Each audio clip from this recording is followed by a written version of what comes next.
Hi hello ನಮಸ್ಕಾರ. ನಾವೀಗ ನೋಡ್ತಾ ಇರೋದು ನಂಜನಗೂಡಿನ ನಂಜುಂಡೇಶ್ವರ ದೇವಸ್ಥಾನ, ಶ್ರೀಕಂಠೇಶ್ವರ ದೇವಸ್ಥಾನ ಅಂತ ಕೂಡ ಕರೀತಾರೆ. ಈ ಸ್ಥಳದ ಪುರಾಣ ಏನಪ್ಪ ಅಂತ ಅಂದರೆ, ಇಲ್ಲಿರುವ ಶಿವಲಿಂಗ ಸ್ವಯಂ ಉದ್ಭವವಾಗಿದ್ದೆ ಚತುರ್ಯುಗದಲ್ಲಿ ಅಂತ ಹೇಳ್ತಾರೆ. ಈ ಸಮುದ್ರ ಮಂಥನದ ಸಮಯದಲ್ಲಿ ದೇವತೆಗಳು ಮತ್ತು ರಾಕ್ಷಸರು ಮಂಥನ ಮಾಡುತ್ತಿದ್ದಾಗ ಮೊದಲು ಬಂದಿದ್ದು ಹಾಲಹಲ ಅಂದರೆ ಆ ವಿಷ. ಶಿವನು ಆ ವಿಷವನ್ನು ಕುಡಿದಾಗ ಮಾತೆ ಪಾರ್ವತಿ ಆ ವಿಷವನ್ನು ಶಿವನ ಕಂಠದಲ್ಲೇ ಬಂಧಿಸುತ್ತಾಳೆ.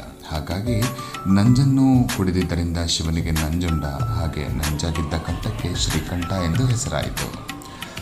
ಹಾಗೆ ಈ ದೇವಸ್ಥಾನದ ವಿನ್ಯಾಸ ನೋಡ್ತಾ ಇದ್ರೆ ಇಂಥವ್ರನ್ನಾದರೂ ಕೂಡ ಆಕರ್ಷಿತ ಮಾಡಿಕೊಳ್ಳುತ್ತೆ.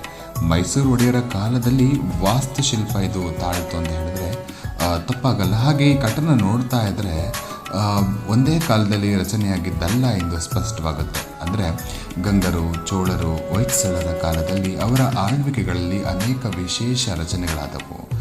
ಇನ್ನು ಪ್ರತಿ ತಿಂಗಳ ಹುಣ್ಣಿಮೆ ದಿನಗಳಲ್ಲಾಗಿರ್ಬೋದು, ಸೋಮವಾರಗಳಲ್ಲಾಗಿರ್ಬೋದು ಇಲ್ಲಿ ವಿಶೇಷ ಪೂಜೆ ನಡೆದು ಸಹಸ್ರಾರು ಸಂಖ್ಯೆಯಲ್ಲಿ ಭಕ್ತರು ಬಂದು ಈಶ್ವರನ ಅನುಗ್ರಹಕ್ಕೆ ಪಾತ್ರರಾಗ್ತಾರೆ. ಸೊ ನೀವು ಕೂಡ ಒಮ್ಮೆ ಭೇಟಿ ನೀಡಿ ಮನಸ್ಸಿಗೆ ಸಮಾಧಾನ ಹಾಗೆ ನೆಮ್ಮದಿ ಸಿಗುತ್ತೆ ಅಂತ ಹೇಳ್ತಾ ಹೋಗ್ತೀನಿ.